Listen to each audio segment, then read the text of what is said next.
Do you know anyone who likes to play tricks on people? Have you ever played a trick on someone? Maybe a little brother or sister or a friend? Hello everyone, I'm Kathleen Pelly. Welcome to Journey with Story. Today's tale is all about a famous trickster, a folktale character called Anansi, who takes the shape of a spider. These Anansi stories originated in Ghana in Africa, but now people all over the world enjoy hearing about Anansi and his tricks. Let's take a journey with how Anansi became keeper of all the stories, a tale from Africa. Long, long ago, when all the animals lived in the African jungle and spoke politely to one another, Lion, who was king of the jungle, owned all the stories. Now one day Anansi the spider went to Lion and said, "Lion, king and sire, you are so great and powerful, you do not need also to be the owner of all the stories." "Oh," said Lion, "and why should I not be?" "Because your name is used in so many other ways, like when us animals are just lying around, or when someone is lying through their teeth." Anansi giggled. Anansi's cuteness at his expense angered Lion, and he roared, "Well, Anansi, if you think you are so clever, I'll give you my stories, but you will have to prove your cleverness by bringing to me giant black snake tied onto a pole." Then King Lion and all the other large animals laughed at Anansi. "I will do it," said Anansi, and he scuttled off.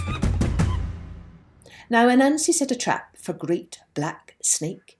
He dug a hole in the middle of the path that Snake came down each day looking for food.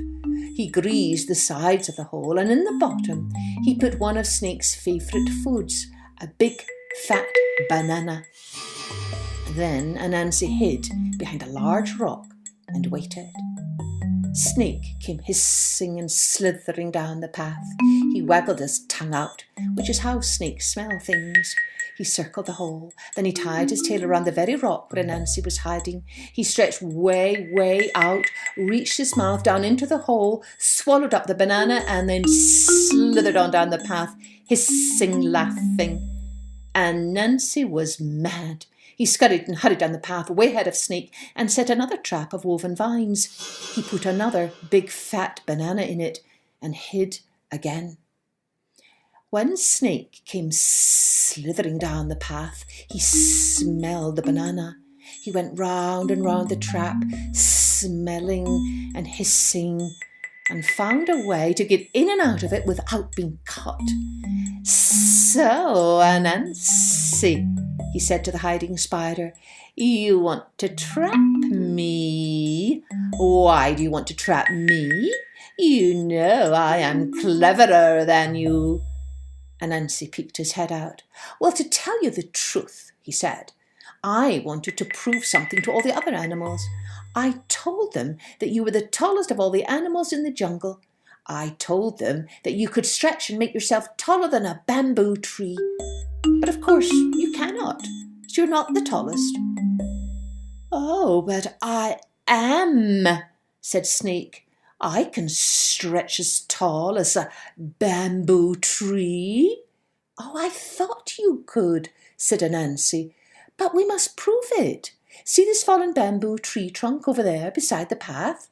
If you will just slither up here alongside it, we can measure you." So Snake slithered up alongside the bamboo tree.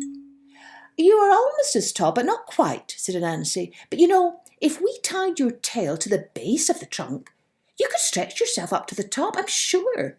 "That's a good plan," said Snake. So Anansi gathered some vine ropes and tied Snake's tail to the base of the fallen bamboo tree. "Now, stretch, Snake, stretch." Snake stretched, but he still was not quite long enough to reach the treetop. "You could make it," said Anansi. "All we have to do is tie your middle to the tree when you stretch again." So Snake stretched again. "Stretch," said Anansi, coaching Snake. "Stretch." Then Anansi quickly tied Snake's middle to the bamboo tree.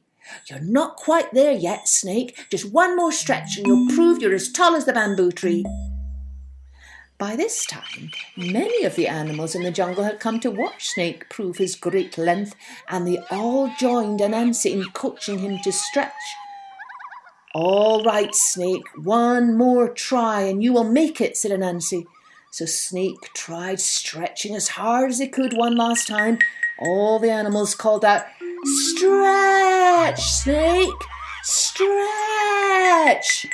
And Snake did stretch, and his head did reach the very top of the fallen tree. Quick as a snapping turtle snap, Anansi tied Snake's head to the top of the bamboo tree. "Good for you, Snake! You made it! And good for me too! Now let's go to King Lion." And that is how Anansi became the owner of all the stories of the jungle. If you enjoyed this story, you might try retelling it to someone else. It's a fun story to share with others, as you can mime all the actions and have your listeners join in. Oh, a big thanks to Erin in Colorado for sending me your wonderful picture from one of our earlier stories, The Tale of Custard the Dragon.